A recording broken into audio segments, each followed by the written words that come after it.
Berjumpa lagi dengan saya Andre dari pintarforex.com. Kali ini saya akan membawakan materi analisa teknikal. Analisa teknikal adalah cara menganalisa pergerakan harga melalui grafik untuk memprediksi tren harga di masa depan. Beberapa komponen yang digunakan meliputi harga, volume, dan open interest. Analisa teknikal dapat digunakan untuk trading jangka pendek, jangka menengah, dan jangka panjang. 3 prinsip analisa teknikal. Yang pertama, pasar mencerminkan segalanya. Yang kedua, harga bergerak dalam tren. Yang ketiga, sejarah cenderung berulang. Ada 3 jenis grafik yang tersedia di MetaTrader 4. Yang pertama adalah line chart, yang kedua adalah bar chart, yang ketiga adalah candlestick chart. Line chart adalah yang paling sederhana dari sebuah jenis grafik. Grafik ini hanya terdiri dari satu garis yang menghubungkan harga penutupan tanpa memberikan informasi apapun tentang rentan harga selama periode waktu yang digunakan.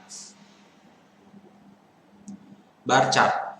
Bar chart merupakan grafik riwayat data nilai pergerakan suatu harga yang hanya terbentuk dari garis-garis pergerakan nilai harga, pembukaan, nilai harga tertinggi, nilai harga terendah, dan nilai harga penutup. Candlestick chart. Area antara harga pembukaan dan penutupan disebut body, dan garis vertikal di atas dan di bawah body disebut shadow. Secara visual, candlestick chart lebih unggul dari bar chart sehingga lebih banyak digunakan oleh para trader. Kerangka waktu. Periode yang digambarkan oleh candlestick atau bar dapat bervariasi mulai dari 1 menit hingga 1 jam, sehari, seminggu, atau bahkan sebulan. Menganalisis lebih dari satu kerangka waktu disarankan setidaknya 3, memungkinkan trader untuk lebih memahami karakter pasar. Di sini ada gambar contoh time frame 1 jam. Yang kedua ada contoh time frame 1 hari.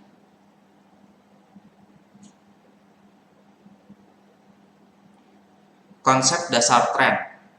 Tren adalah arah pergerakan harga. Harga selalu bergerak zigzag. Zigzag ini menghasilkan serangkaian puncak dan palung yang berurutan. Arah dari puncak dan palung itulah yang menjadi tren pasar. Konsep tren sangatlah penting karena banyak trader mengandalkan tren untuk memprediksi pergerakan harga. Trendline dapat digunakan untuk mengidentifikasi arah pergerakan harga. Kemiringan dari trendline tersebut juga dapat digunakan untuk mengetahui tingkat perubahan harga. Kegunaannya didasarkan pada prinsip bahwa begitu sebuah tren terbentuk, biasanya tren akan bertahan selama beberapa waktu. Trendline dapat digunakan untuk mengidentifikasi titik entry dan titik exit dengan fokus pada penembusan trendline, pantulan dari trendline. Tren terdiri dari 3 jenis, yaitu uptrend, downtrend, dan sideways. Uptrend. Uptrend adalah serangkaian puncak dan palung yang bergerak lebih tinggi. Uptrend digambarkan dengan menghubungkan 2 posisi tanda yang bergerak lebih tinggi. Garis tersebut diperpanjang untuk bertindak sebagai support selama perkembangan tren. Ini menandakan sentimen bullish, yaitu harga cenderung naik. Trader biasanya akan membuka posisi beli ketika harga mengalami pullback ke sekitar trendline. Downtrend. Downtrend adalah serangkaian puncak dan palung yang bergerak lebih rendah. Downtrend digambarkan dengan menghubungkan 2 posisi tertinggi yang bergerak lebih rendah. Garis tersebut diperpanjang untuk bertindak sebagai resisten selama perkembangan tren. Ini menandakan sentimen bearish, yaitu harga cenderung turun. Trader biasanya akan membuka posisi jual ketika harga naik ke sekitar trendline. Sideways digambarkan oleh dua trendline, di mana satu trendline bertindak sebagai support dan trend lainnya bertindak sebagai resisten, sehingga tampak membentuk persegi panjang. Pasar diperdagangkan dalam rentan horizontal, di mana bearish ataupun bullish memiliki kekuatan yang sama. Dalam kondisi ini, trader biasanya akan membeli di sekitar support dan menjualnya kembali di sekitar resisten atau sebaliknya. Channel. Ketika harga bergerak di antara dua garis paralel, pergerakan harga membentuk sebuah channel. Channel bisa miring ke atas, miring ke bawah, dan horizontal. Jika channel miring ke atas, trader dapat membuka posisi beli di sekitar lower trend line dan mengambil keuntungan di sekitar upper trend line. Penembusan channel juga dapat membantu trader untuk mengidentifikasi pembalikan tren. Support adalah level atau area di mana minat beli cukup kuat untuk mengatasi tekanan jual. Penurunan harga terhenti dan harga berbalik naik. Level support dapat diidentifikasi menggunakan titik harga terendah sebelumnya. Resisten merupakan kebalikan dari support dan menggambarkan level harga atau area di mana tekanan jual mengalahkan tekanan beli dan harga berbalik turun. Level resisten dapat diidentifikasi menggunakan titik tertinggi sebelumnya. Setiap kali level support atau resisten ditembus, perannya akan berubah menjadi sebaliknya. Dengan kata lain, level resisten menjadi support dan level support menjadi resisten. Fibonacci retracement. Deret Fibonacci adalah deret angka yang dimulai dengan 0 dan 1, dan setiap angka berikutnya adalah jumlah dari dua angka sebelumnya. 0, 1, 1, 2, 3, 5, 8, dan seterusnya.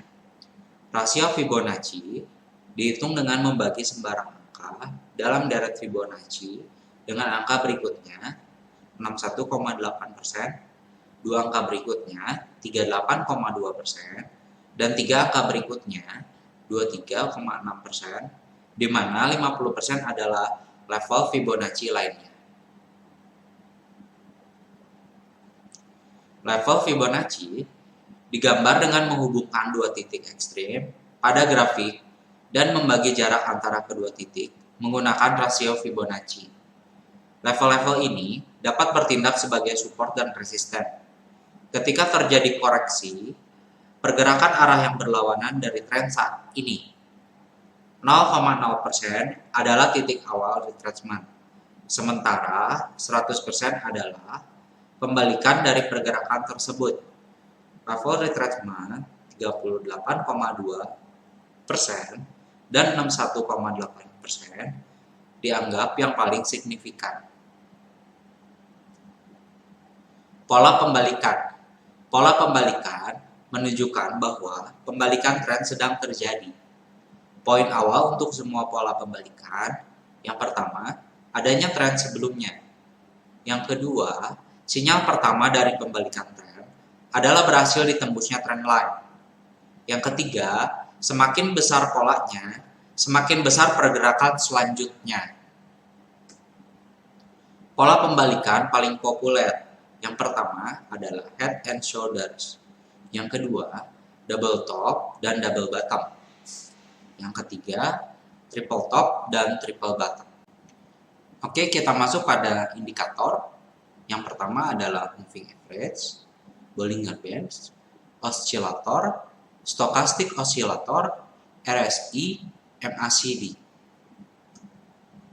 Yang pertama, moving average. Moving average adalah satu indikator teknikal yang paling banyak digunakan untuk mengidentifikasi apakah tren baru telah terbentuk atau apakah tren lama telah berakhir, atau bahkan berbalik. Singkatnya, ini adalah indikator untuk mengetahui perkembangan tren. Moving average, sesuai namanya, adalah rata-rata dari sekumpulan data tertentu.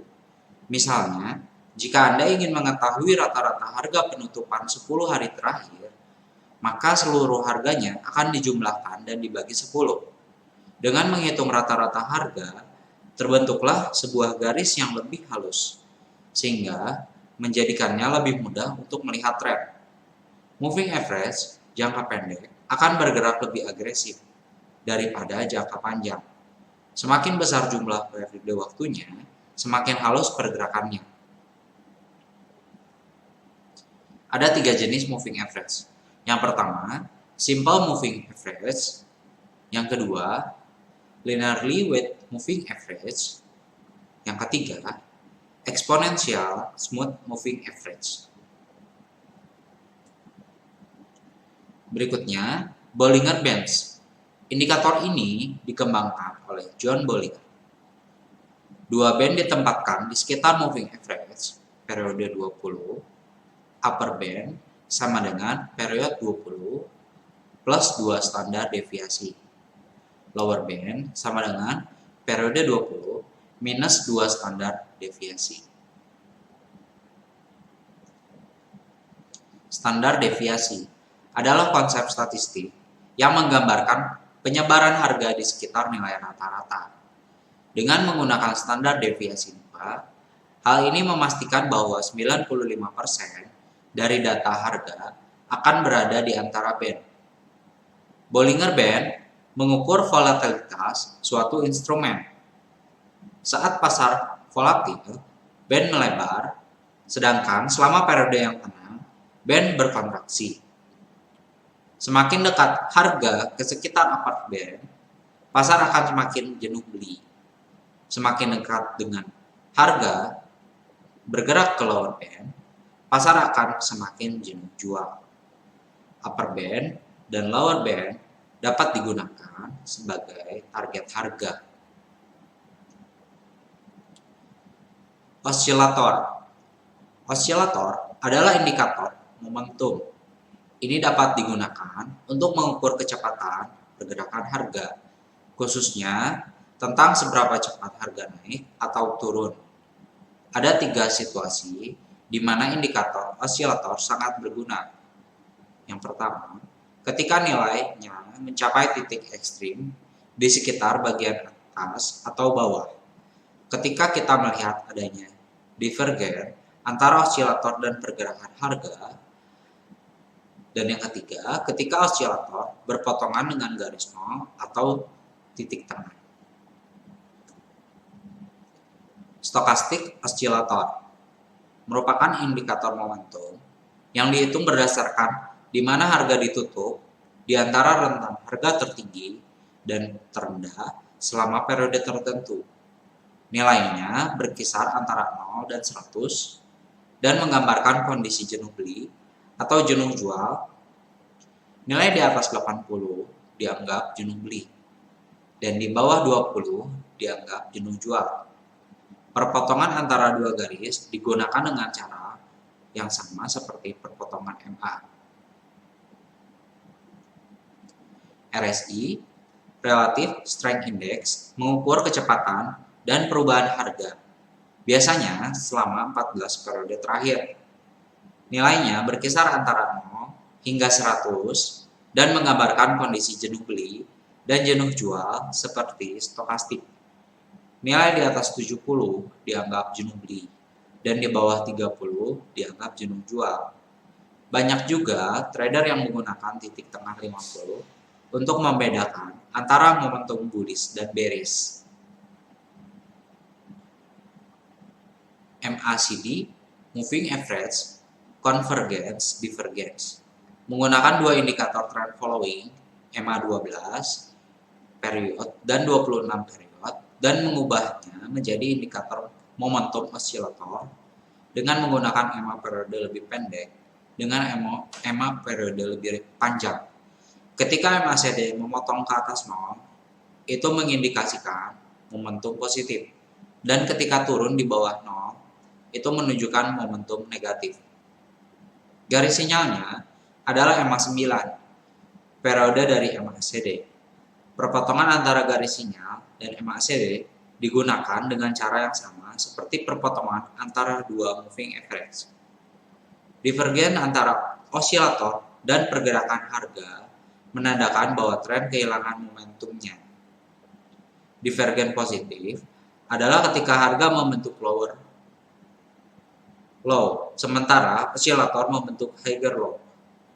Divergen negatif adalah ketika harga membentuk higher, sementara osilator membentuk lower high.